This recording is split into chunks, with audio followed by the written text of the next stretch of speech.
Welcome back to my YouTube channel. I am Brittany Brazel and I wear many hats. I am wife, I am mama to soon to be 6 kiddos. Coming in just a few months, I'll have 6. Right now we've just got the 5, ages 9 to 2, so that's a lot of fun. I host the No Higher Calling podcast. One of my favorite hats that I wear is being homeschool mama. And we just kicked off a brand new homeschool year. We live in the Southern Hemisphere. We are in Australia. So the school year follows the calendar year. So January 2026 kicks off a brand new school year for us.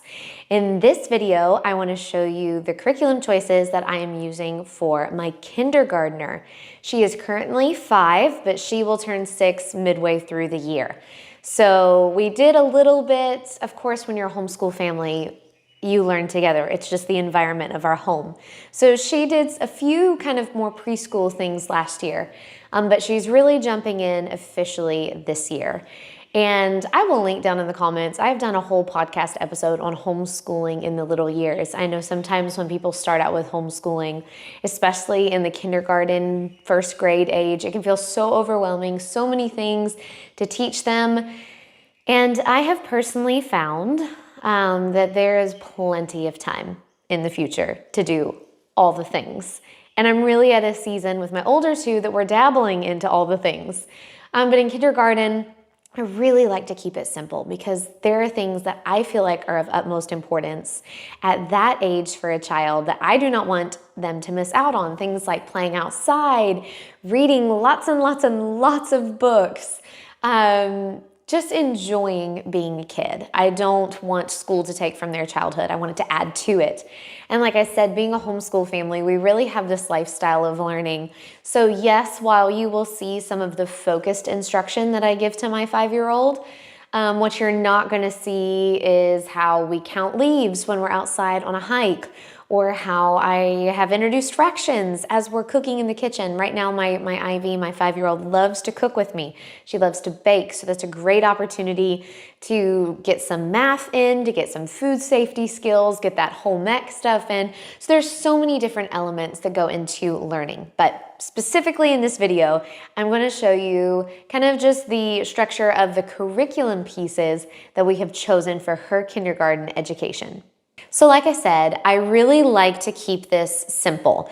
There are things that I will not mention that we are touching on just because, like I said, she is a present part of our family and the older kids are more involved. So for example, you will not see science here, but she joins in with the older 2 kids on their science. They do that 1 day a week with Daddy.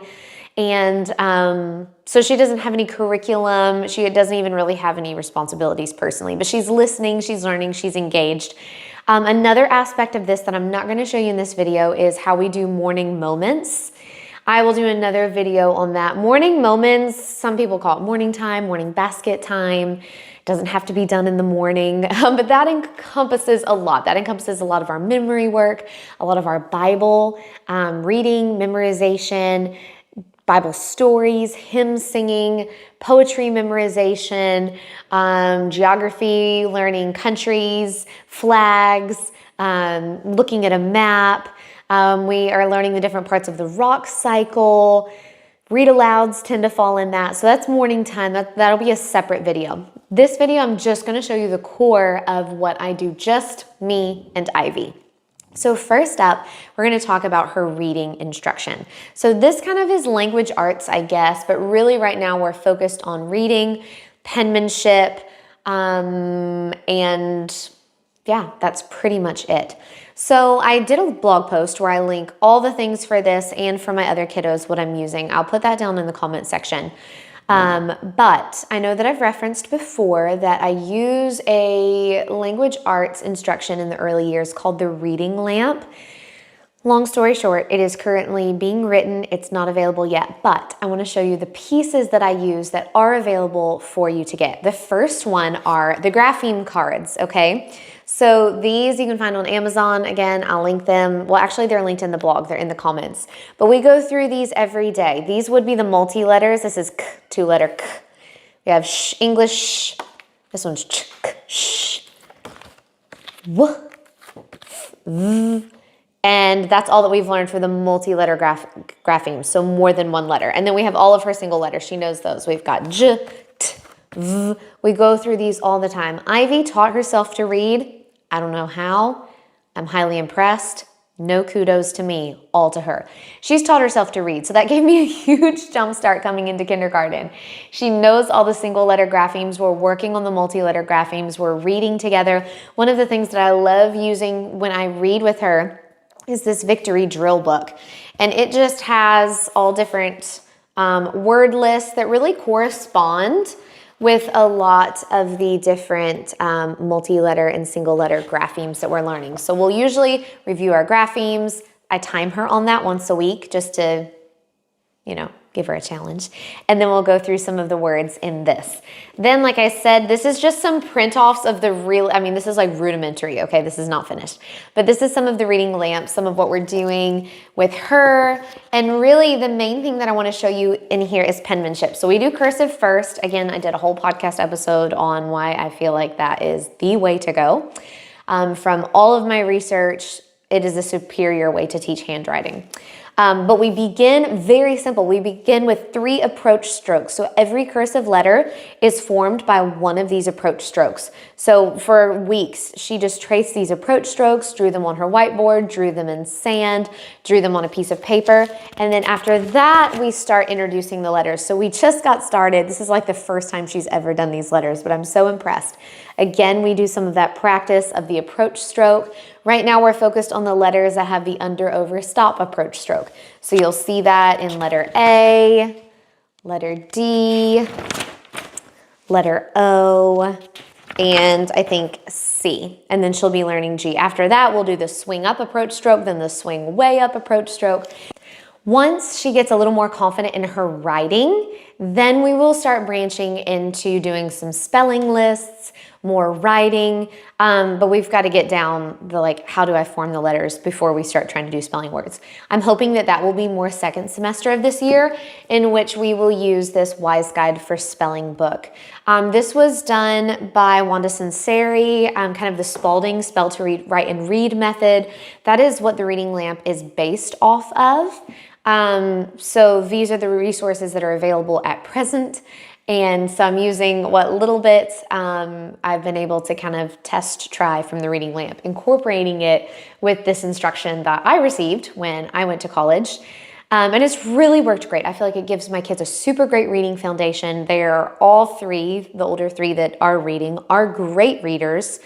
And so yeah, that's what we're doing with reading. I hope to do another video soon talking specifically and showing you with me and the kid how we navigate all of this language arts. If you want to see that, let me know in the comments if that would be interesting to you. But that is it for her language arts. Okay, so next up we have math.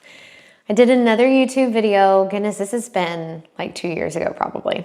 But I did a video on why we love the good and the beautiful math. That has been a perfect fit for our family. It's beautiful. It is really aesthetically pleasing. The curriculum is just so well done. It's very family-centric, godly character-centric. I really appreciate that. The math is fun. It's a spiral approach. So you are touching on a lot of different things as you go through the entire year's worth of curriculum. The younger years come with these really fun little manipulative boxes that have all kinds of little things that they can use in their math lesson. So that's fun. Obviously, she loves the tactile aspect of that. But the good and the beautiful math is what I am using for her. She is doing well. We are actually about halfway through this. We started this last year, and she just can't be stopped. She really loves math. So we're enjoying going through that. I'll give you a flip through of some of those pages if you want to see. Okay, so here's inside of some of the math. This is the very early lessons. It's very pretty, includes a lot of nature things. And I'll skip further. So we're about right here. Introducing shapes, skip counting. That's a peek at math.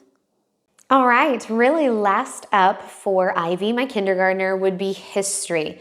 So again, this is a little more for my older 2, but we are using The Good and the Beautiful for history as well. This is a new thing for us. It's actually brand new. This curriculum just came out last year.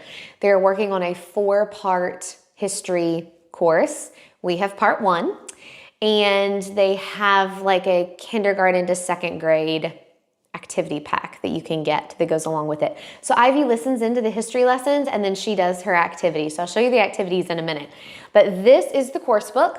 This is the history. Again, so beautiful, so well done.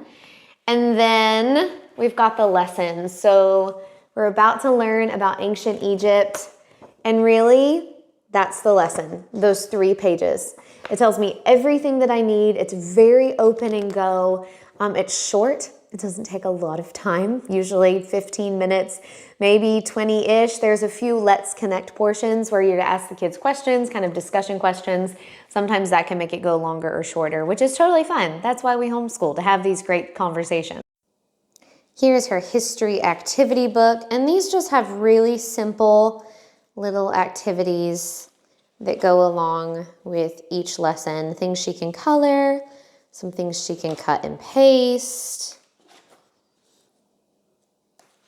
Just something to keep her little hands busy while she is listening to Mama read through the lesson. Okay, so there you have it. That is what I'm using for my kindergartner, and we're excited. We're looking forward to a really awesome school year. Like I said at the beginning, of course, we are spending tons of time outside. We're trying to get 1,000 hours outside this year. We are constantly reading books together, but this is bookwork. This is what I am doing for her. I like to keep it simple, yet thorough, and really lay a good foundation for her in years to come.